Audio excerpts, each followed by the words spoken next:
네, 시즌마다 현명하게 돈 모으고 불려가는 법 저희 시즌머니에서 함께 만들어 보시죠.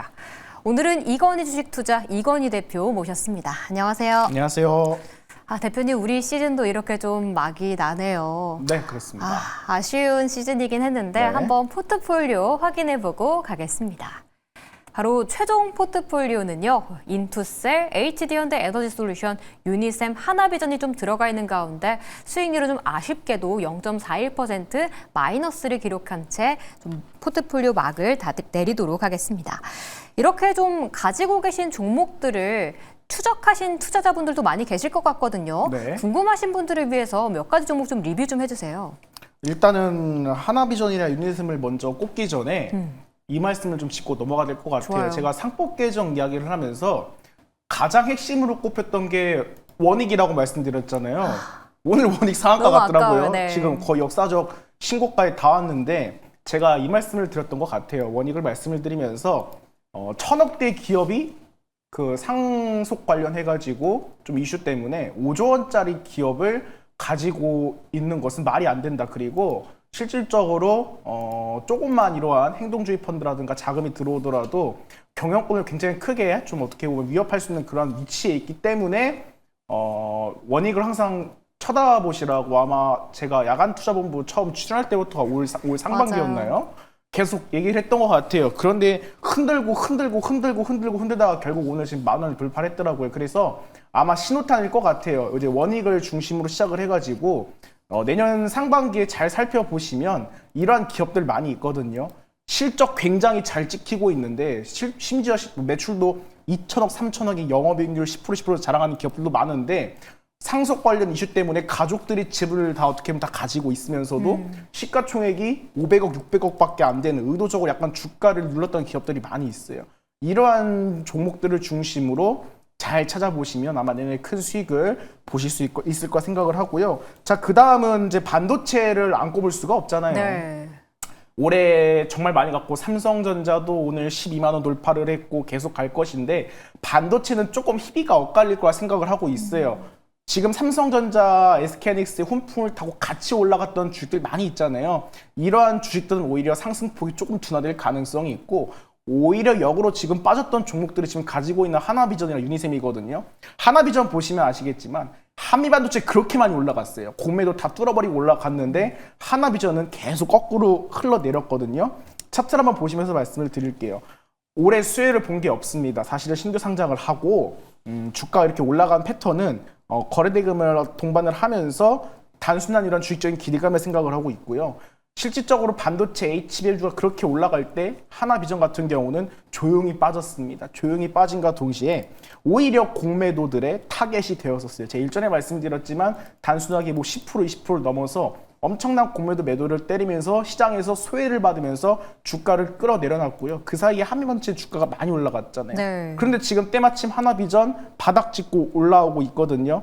연말 다 돼서 바닥을 찍고 단계적으로 상승한다는 것은 이제 어떻게 보면 공매도 쪽에서도 충분히 대차 상황에 들어갈 구간이라 생각을 하고 있고 그리고 이제 하나비전의 핵심은 HBM 관련해서 TC 본더가 아니라 사실 TC 본더나 한미반도체가 워낙 압도적이었고요. 자, 그다음 이제 하이브리드 본딩 관련 재료가 언제 나오느냐가 관건인데 아마 내년부터 바로 나올 것 같아요.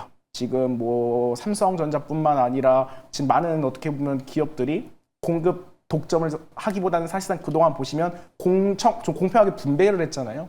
그 안에서 이제 그 성능만 좀 약간 자랑을 좀 잘하고 그리고 어떻게 보면 테스트를 잘 통과로 한다라면 제가 봤을 때는 반도체 안에서 못 갔던 하나비전이 상승할 가능성이 높다라고 좀 말씀을 드릴 수가 있겠습니다. 실적이 나쁘지가 않아요. 지금 시가총액은 어떻게 2조 원 초반이긴 하지만 네. 단순하게 지금 CCTV만 팔더라도 이렇게 큰 돈을 벌고 있고요. 이제 CCTV에 반도체까지 붙어버리면서 거기에 대한 효과가 누려진다고 한다면 오히려 상승할 가능성이 높다라고 좀 말씀을 드리고 싶고 지금도 주식이 바닥에 있다. 그리고 어떻게 시장 훈풍을 타고 올라갈 가능성이 매우 높다라고 다시 한번 강조를 드리도록 하겠습니다. 네, 내년 증시에서는 좀 소부장주들의 변동이 일어날 것으로 보인다라고 좀 예상하고 계시고요. 그 안에서 하나비전 같은 경우에 올해 정말 못 올랐기 때문에 내년에는 좀 올라갈 일만 남았길 좀 기다려보겠습니다. 다음은 유니셈도 좀 마찬가지라고 보셨는데 네. 이 삼성이 좀 장비 투자 좀 더 할까요, 이제? 장비 투자인데 아마 지금 단순하게 그동안 삼성 HBM 왜 이렇게 못하냐는 이야기 있었잖아요. 근데 그게 아니었어요. HBM보다도 그 한 단계를 넘어서고 업그레이드가 되고 그 분야를 계속해서 충분히 준비를 하고 있던 것 같아요. 우리가 보는 시야는 그날 매일매일 뉴스를 체크하다 보니까 안 좋은 소식도 접하고 좋은 소식도 접하잖아요. 네. 그런데 지금 제가 봤을 때는 SK하이닉스랑 삼성전자 같은 경우는 물이 들어왔어요. 완전히 노를 저음과 동시에 또 계속해서 이런 다양한 이런 경쟁사들이 계속 추격이 빠르게 들어오고 있잖아요. 오늘만 보더라도 엔비디아가 인텔 주식을 매수를 했잖아요. 자, 그렇기 때문에 5년, 10년, 20년 이런 장기 먹거리를 계속해서 가져가기 위해서는 계속해서 개발 비용에 투자가 들어가야 되고, 자, 그렇다고 한다면 이제 HBM 넘어서 차세대 HBF까지 이야기가 나오고 있습니다. 이제 낸드 쪽에서도 적층을 시키는 이런 어떻게 보면 굉장히 고품질의 이러한 제품들이 많이 나올 수밖에 없는 이런 상황에 놓여 있다라고 생각을 하고 있어요. 자, 그렇다면 당연히 고부가 가치에 관한 이러한 기술을 가지고 있는 기업들 또한 좀 눈여겨볼 만하다 생각을 하고 있고요. 역시나 유니셈 같은 경우도 어떻게 보면 반도체 훈풍을 타고 올라간 건 맞는데 생각보다 많이 오르지 않았다라고 생각을 하고 있습니다. 그리고 계속해서 지금 주식 시장에서 두 가지로 나눠보면 계속해서 고점을 뚫고 계속 올라가는 주식들이 있고요. 파동을 거쳤다가 조정을 거치고 횡보하는 주식들이 있어요. 어떻게 보면 지금 고점을 계속 뚫고 가고 있는데 굳이 비싸게 사줄 필요가 없잖아요. 그동안 시장에서 조용하면서 추가적인 주가 하락이 나오지 않으면서 횡보하고 있는 반도체주 안에서 그 한계를 꼽자고 한다면 그 안에서 유니셈도 충분히 포함이 된다라 말씀을 드리겠습니다. 칠러 관련주예요. HBM 관련해서 그 온도를 냉각하면서 이송하는 것도 굉장히 중요하잖아요. 단순하게 지금 칠러 같은 경우는 그 HBM 수요를 대응하는 한계가 있다 생각을 하고 있고, 고부가가치 칠러 같은 경우는 가격이 거의 10배 이상 차이가 난다라고 생각을 하고 있거든요. 그렇다면 그것을 지금 어떻게 보면 유일하게 개발한 기업이고 독점했을 때에는 실적도 퀀텀 점프할 수 있는 그런 충분한 기회가 있지 않을까라고 말씀을 드리겠습니다. 유니셈 같은 경우에도 많이 올라가는 종목들 따라잡기보다는 올해 상대적으로 좀 덜 올라서 밸류에이션 매력이 있는 종목을 보는 게 좋겠다는 측면에서 내년까지도 좀 관심 가져보시면 좋을 것 같습니다. 이렇게 오늘 좀 반도체에 대한 이야기를 많이 나눠봤는데 내년에 그렇다면 반도체 말고 또 어떤 업종이 유망할지도 좀 궁금하고요. 그 안에서 종목은 또 어떤 걸 봐야 되는 걸지 하나 짚어주시죠. 뭐 반도체건 바이오건 다 많이들 말씀을 하신 것 같아요. 그래서 저는 오히려 스테이블 코인 쪽을 눈여겨보고 있다라고 말씀을 드리고 싶습니다. 지금 금값 다 많이 올랐고요. 은도 지금 급락했다고 하지만 많이 올랐고요. 원자재도 많이 올랐고 주식도 많이 올랐어요. 또 하지만 그 사이에 비트코인 쪽은 좀 많이 빠졌잖아요.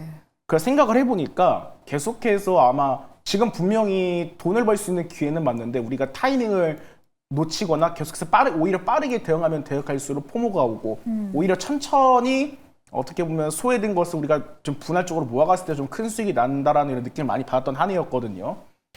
올해 거래 대금이 사실상 좀 가장 많이 몰렸다라고 한다면 저는 스테이블 코인을 안 꼽을 수가 없을 것 같아요. 기본적으로 스테이블 코인 관련주를 묶였다고 한다면 100%, 200%는 무난하게 올라갔었잖아요. 그런데 그 시장 자체가 아직은 성장성 초기라고 생각을 하고 있어요. 아직 본격적인 이러한 성장성을 두각을 나타낸 분야가 아니라 이제 시작이다라고 말씀을 드리고 싶습니다. 분명한 거는 스테이블 코인 관련주들이 죄다 신고가 가고 급등을 할 때에도 분명히 성장성 초기라고 하신 분들이 굉장히 많이 있어요. 자, 그렇다면 그 당시 대비해서 주가는 충분히 30%에서 40%가량 하락이 나왔다 생각을 하고 있고, 자, 그렇다면 그 사이에 전개된 걸 보니까 이 스테이블 코인 관련 거래량이 좀 굉장히 급증을 했습니다. 그 사이 조용히. 상반기만 하더라도 거의 한 80조 규모였는데 지금 이번 2025년 하반기에 와서 주가는 조정 나왔지만 스테이블 코인 분야는 오히려 90조 원대로 증가가 되었어요.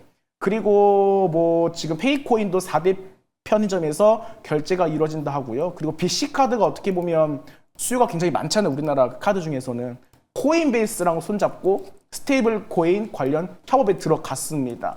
그리고 대표적으로 우리가 네이버랑 카카오를 많이 쓰잖아요. 네. 뭐 카카오도 어떻게 보면 카카오 기능 안에서 충분히 전자결제를 쓸 수 있을 만한 기능을 보유하고 있고 가장 큰 건 네이버인데 네이버 같은 경우도 NHN의 지분을 갖고 있잖아요. 네이버 페이 관련해가지고. 근데 NHN도 갑자기 공시를 보니까 게임 비중을 70%에서 19%로 줄여버리고요. 결제랑 클라우드 분야에서 대폭적으로 증가가 시킨 것이 데이터로 확인이 되었어요. 그렇다면 저는 대장주가 오히려 NHN KCP가 될 가능성이 높다라 말씀드리면서 이 종목을 추천주로 갖고 왔다라고 말씀을 드릴게요. 네. 거래 대금이 많이 몰렸어요. 어떻게 보면 상장 물량이 4천만 주인데 우리가 보통 10배거가 가거나 주가 크게 폭등할 때 바닥권에서 유통 물량 이상으로 거의 한 3배에서 최소한 5배가량 거래량이 터진 다음에 조정이 나왔다가 쉬어갔다가 주가를 올려버리거든요.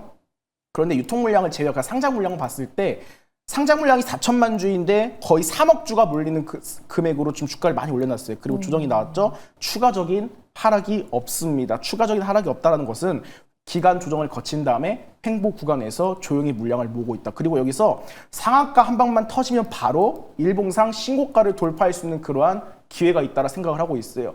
원익이랑 비슷한 흐름이라 보시면 될 것 같고요. 네. 제가 봤을 때는 암호화폐 대비 지금 사전 법제화 노력을 하고 있기 때문에 이전 암호화폐 같은 이런 실수를 안 하기 위해서 법제가 늦어진다 생각을 하고 있고 아마 올해는 이슈가 한번 나올 것이다 라고 좀 말씀을 드리도록 하겠습니다. 그래서 1파동, 2파동 거치고 조정 나왔죠. 3파동 신고가 돌파를 기대를 해보면서 내년 탑픽으로 꼽도록 하겠습니다. 목표가는 1차적으로 17,000원, 손절가는 13,000원 말씀드리도록 하겠습니다. 네, 일단 오늘 NHN KCP에 대한 기대감도 가져볼 수 있겠네요.